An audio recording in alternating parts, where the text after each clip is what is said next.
Hi, I'm in between consultations right now, and I just wanted to say a quick word about why I think marriages fail and why divorces happen.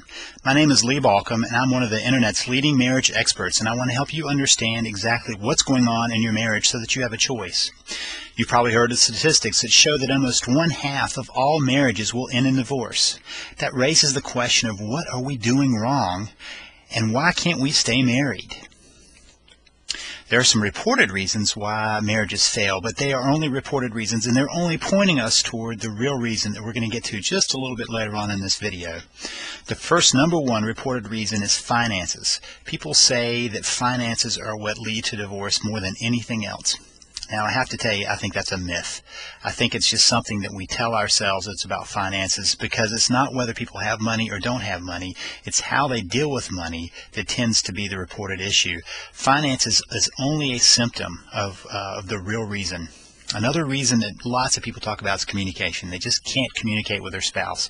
Again, this is just a symptom of the underlying issue, that if once you understand this underlying issue, it clarifies so much of what's gone on and maybe what's gone wrong in your relationship.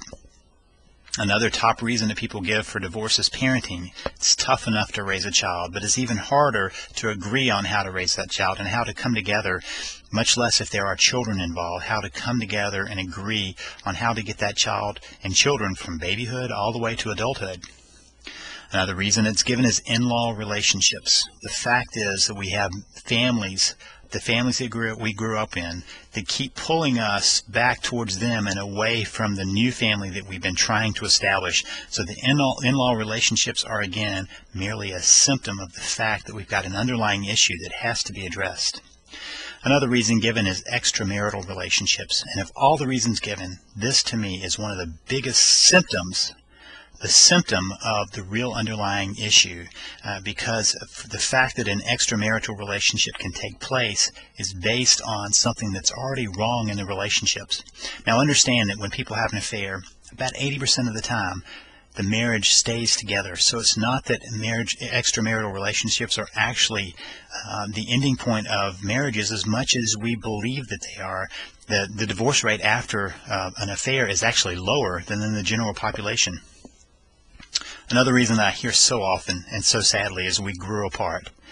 This one really begins to point us toward what the real issue is in a relationship and why the relationship tends to fall apart. Now, if we know the real reason, the fact is that we have failed to understand what marriage is really about. That's the real fact. We don't understand what a marriage relationship truly is about, and we have never really made it into the marriage. In other words, we've never made it into what it should be, and that's why we're left with the trouble. Now, if you know what the real reason is, you have a choice. You suddenly are faced with an option. You can move in a healthy direction. You can choose to save and improve your marriage, but only if you get away from the symptoms of the problem and get to the heart of the problem. And here is the heart of the problem. What a marriage really is when two people, a you and a me, find a way to come together and create a we. Now understand, I'm not saying that it's the fact that two individuals lose their identity and suddenly find themselves in a big conglomeration of a single, nor that one person gives up everything about them in order to be connected with the other. But there is an overlap and an interconnection between the two that is so strong that there's not room for an extramarital affair. There's not room for finance problems because finances are all about power. There's not room for the in-laws to pull us apart because we've created such a concrete identity that we are a family that nothing can get in there. So what marriage really is building a we that holds the other things at bay.